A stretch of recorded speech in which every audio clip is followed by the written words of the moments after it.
Только нравоучение, поучительный фильм. Как всегда. Стиль Ахана Сатаева. А с этими Саянами рано или поздно мы покончим. Рэкетир киносын тети башынан баштап көргөндүктөн, биринчисинен баштап көргөндүктөн, үчүнчүсүнөн кийин уже өзүм купулма толду да. Мындай өзгөчө драйв күтүп атам. Буга чейин бир аз көргөм.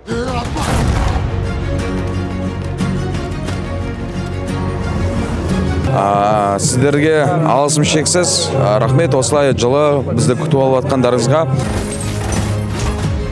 Ушул криминалга аралашып, ушундай ыплас нерселерди жасасаң, ушундай менен бүтөт деген чоң философиясын көрсөттү.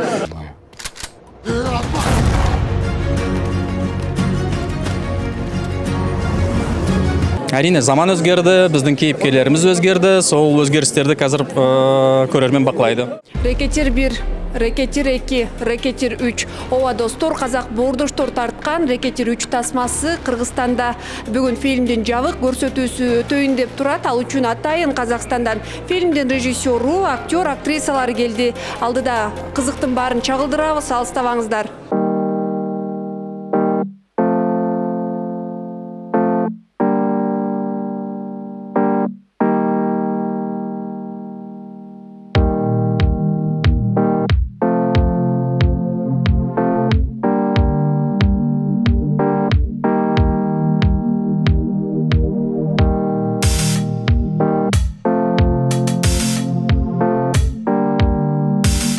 Рэкетирдин биринчи, экинчи бөлүгүн көрсөңүз керек, анан үчүнчү бөлүгүнөн эмнени күтүп жатасыз, деги эле кайсы актер бул жактагы аябай сизге жагат?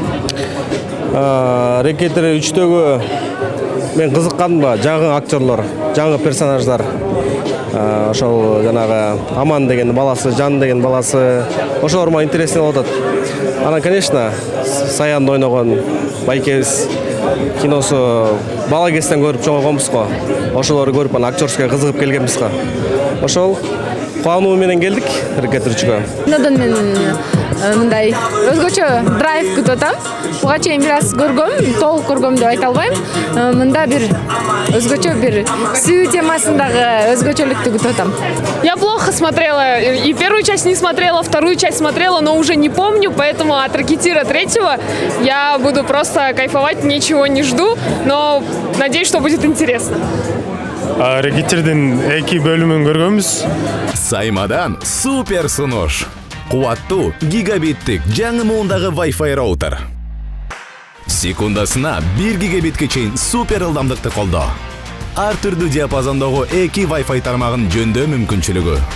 Үйүңүздүн каалаган бурчунда туруктуу интернет. Жана ушуну сиз премиум 500 плюс ОТВдын супер ылдам тарифин кошууда таптакыр акысыз аласыз. Күтүүнүн кереги жок. Сайманы кош. Сейчас ждем 3-ю часть, буюрса посмотрим.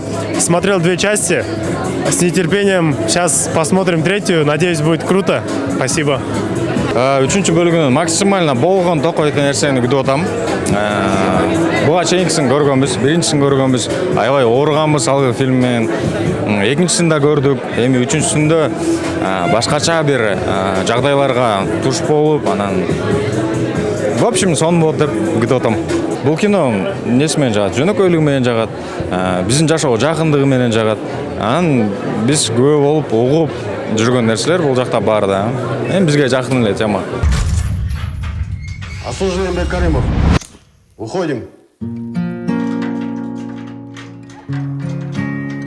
Саян, я знаю, сейчас тебе непросто. Ты многое повидал, и я не собираюсь учить тебя жизни. Просто прими это как еще одно испытание от Всевышнего. Только нравоучение, поучительный фильм. Как всегда. Стиль Ахана Сатаева. Я знаю, что Кыргызстан меня уважает, любит. Я тоже кыргызскому народу говорю, рахмет огромный, рахмет. Очень приятно.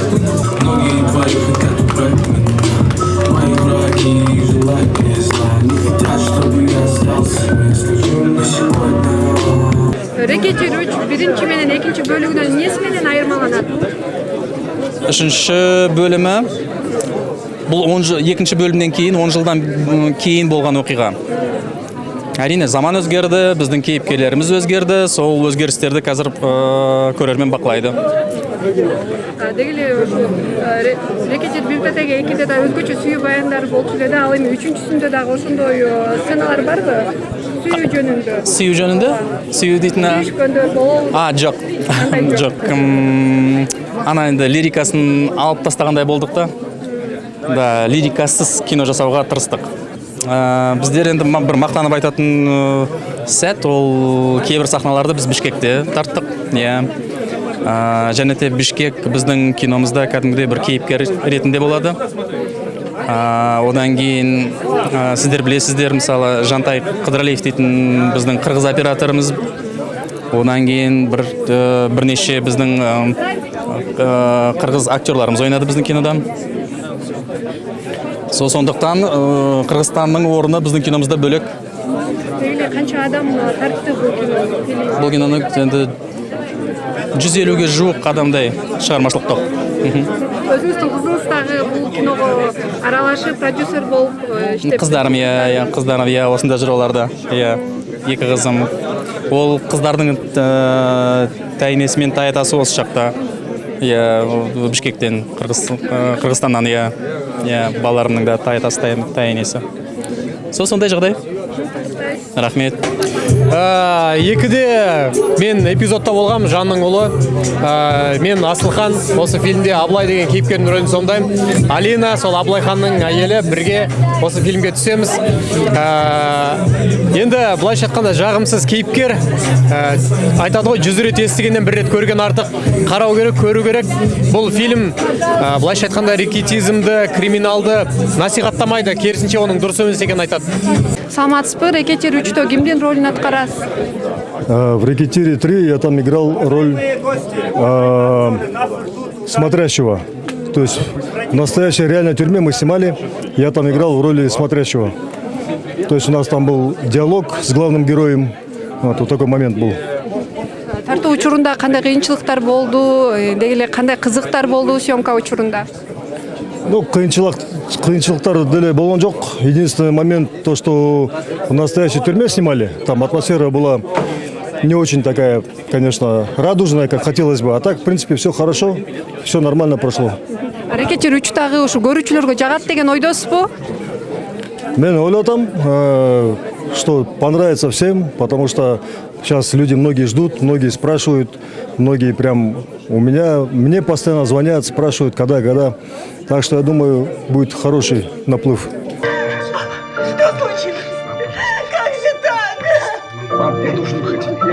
Саламатсызбы, Кыргызстанга кош келипсиз. Анан аткарган ролуңуз боюнча айтып берсеңиз. Ассаламу алейкум, құрметті бір туған қырғыз бауырлар.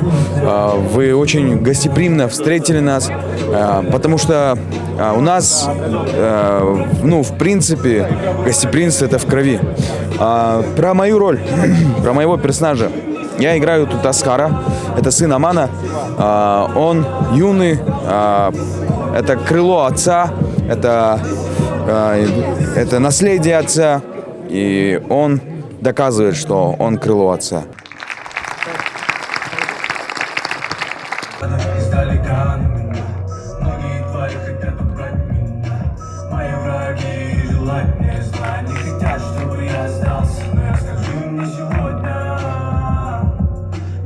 Рекетир 3 тасмасы жактыбы, кандай таасир калтырды?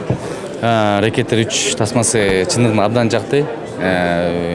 Биринчиси жаккан, экинчиси көп мындай сүйүү көбүрөөк болуп калган. Вот үчүнчүсү бул именно рекеттердин бүтүшү экен, өзү черный мирдики, өзү эле рекет жөндө бул көп маани камтылыптыр. И мен рекетир киносун тети башынан баштап көргөндүктөн, биринчисинен баштап көргөндүктөн, үчүнчүсүнөн кийин уже өзүм купулума толду да. Жакты, рекетир уже мен үчүн бүттү, өзү дагы бүтүптүр, аягы буюрса. Ошол бардыгын айтып кетет элем. Келиңиздер, көрүңүздөр, эң мыкты тасма, эң мыкты актерлор. Абдан кубанычтуу болдум бүгүнкү кинону келип көрүп, кино бүткөндөн кийин азыр маякта аябай жакшы нерселер болот. Жакшы баа берем. Кино сонун болуптур. Мен биринчисин дагы, экинчисин дагы көрдүм. Биринчисин көрүп, экинчисин көрө элек болчумун, экинчисин недавно эле көрүп. Үчүнчүгө келдик, үчүнчүсү аябай сонун болуптур. Багы посыл жакшы болуптур кинонун. Мага жакты аябай. Көрүүчү катары бааңызды бере кетсеңиз. абдан сонун кино болду. Биринчиден жаш актерлордун ролун өтө белгилеп кетсем, жана Абылай дегенди аткарган жигит абдан жакшы. Саян албетте был на высоте деп койгондой. Бирок ушу жаштардын актерлордун ролунун жакшы болгону жаңы мындай муун өсүп келатат деген сөз. Анан бул жактан дагы Саят өзү айтып кетти, бул Рекетир 3-түн мындай мааниси абдан терең. Баарыбыз көрдүк, ушул криминалга аралашып, ушундай ыплас нерселерди жасасаң, ушундай менен бүтөт деген чоң философиясын көрсөттү. Жалаң эле маани эмес, мындай негизи абдан эмоциясы менен көрсөтүп, абдан мындай күчтүү көрсөттү. Ошон үчүн мен бардык кыргызстандыкка айтат элем, сөзсүз түрдө кинотеатрга барып, ошол Рекетир 3-тү көрсөңөр, түзмө түз көз менен көрсөңөр, мындай жаңылбайсыңар деп ойлойм. Негизи жакты десем деле болот. Бул деген өзүнчө, бул биздин жашообузда, допустим, биздин мундагы балдарга абдан жакын кино. Анткени биз бул кинону көрүп, өзүнчө суктанып, өзүнчө бир эме кирип кетчүбүз да, романтика кирип кетчүбүз. Анан негизи байкалып атпайбы? Негизи айтылат го. Бандитская жизнь сладкая, но короткая депчи. Ошон үчүн бул жакта дагы ушуну айтылыптыр. Биздер ана биринчи бөлүмдө да, экинчи бөлүмдө да, үчүнчү бөлүмдө да өтө дурус мағынасын, дурус ойлар салган сыяктымыз. Оны энди түсүнөтүндөр бар, түсүнбөйтүндөр, өкүнүчкө карай түсүнбөйтүндөр да бар. Ана романтизация бандитизма дейт, ол отрицательное обаяние кинода күші өтө мыкты. Иә, сондуктан бул бөлүмдө накты көрсөттүк криминалдык жолдун түбү жаман болотунун. Премьера тұсаукесер ол біз үшін емтихан. Енді сіздердің бағаларыңызды күтеміз. Менде бір өтініш, тек қана мынандай білесіздер ме, ана спойлері қатты үзінділерді, фрагменттерді жаңа ғана интернет желісіне салмасаңыздар деген бір сондай бір өтінішім бар. Өйткені басқа да көрермендерге қызықи болу үшін келгенде көргенде стоп кадр болады, басқа кадр жариялаңыздар, қалай бағаларыңызды беріңіздер. Үлкен рахмет сіздерге осылай келіп уақыттарыңызды бөлгендеріңізге. Ниеттеріңізге рахмет, көңілдеріңізге рахмет.